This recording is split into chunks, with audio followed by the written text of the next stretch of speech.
और दिल्ली का क्या अपडेट इस वक्त मिल रहा है? रुझानों में बीजेपी कितनी सीट्स पर आगे है और इंडिया अलायंस कितनी सीट्स पर पीछे, और जो पूरी तस्वीर है यहाँ पर उसको बेहतर जानते हैं Shivangi Dwivedi. Over to you. बिल्कुल, और जो हमने शुरुआती दौर में तस्वीरें देखी थी निधि, वो ये थी कि जब काउंटिंग शुरू हुई थी बैलेट पेपर्स की, तब ये रुझान देखने को मिला था कि दिल्ली में 7 सीटों में से 7 पर बीजेपी आगे चल रही थी। लेकिन अब ये आंकड़े बदल रहे हैं और अभी भी ये नंबर्स बदलते रहेंगे। फिलहाल रुझानों में बीजेपी 7 सीटों पर एक बार फिर आगे हो गई है।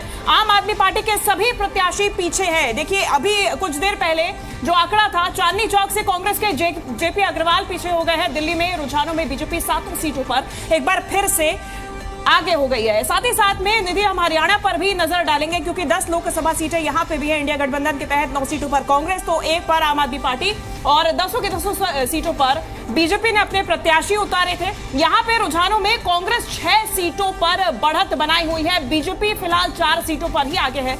जो 10 के 10 का नारा था, कई दफा नेताओं को हमने देखा था, बीजेपी नेताओं को, कि 11 कमल खिलेंगे एक बार फिर से हरियाणा में, वो फिलहाल जो बयान है वो सटीक बैठता हुआ नजर नहीं आ रहा है। रुझानों के मुताबिक फिलहाल बीजेपी 4 सीटों पर आगे चल रही है, कांग्रेस वहीं 6 सीटों पर आगे चल रही है। तो हरियाणा में ये कमाल निश्चित रूप से देखते हुए मिल रहा है। तो ऐसे में अंबाला से कांग्रेस प्रत्याशी आगे चल रहे हैं 27,413 वोट से। वरुण चौधरी आगे चल रहे हैं। भिवानी महेंद्रगढ़ से बीजेपी प्रत्याशी धर्मवीर सिंह आगे चल रहे हैं। ये अलग अलग सीटों के आंकड़े हम बता रहे हैं। 7,363 वोट से धर्मवीर सिंह आगे चल रहे हैं। फरीदाबाद से भी बीजेपी के प्रत्याशी कृष्णपाल गुर्जर आगे चल रहे हैं। हालांकि जो मार्जिन है वो बहुत ज्यादा बढ़ता जा रहा है। अब 10,492 वोटों से कृष्णपाल गुर्जर आगे हैं। गुरुग्राम से बात करें, कांग्रेस प्रत्याशी राज बब्बर कड़ी दावेदारी, 42,650 वोट आप देखेंगे राज बब्बर इन मतों से आगे चल रहे हैं।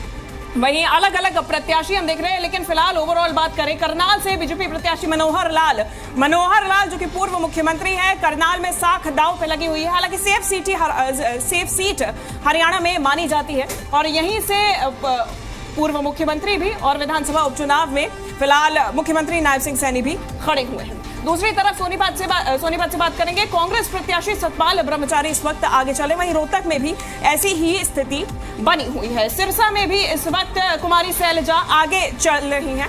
तो ये अलग अलग सीट है। कुल मिला के 6 सीटें ऐसी हैं जिस पर कांग्रेस प्रत्याशी आगे चल रहे हैं। बीजेपी फिलहाल 4 पर बढ़त बनाई हुई है। Over to you Nidhi.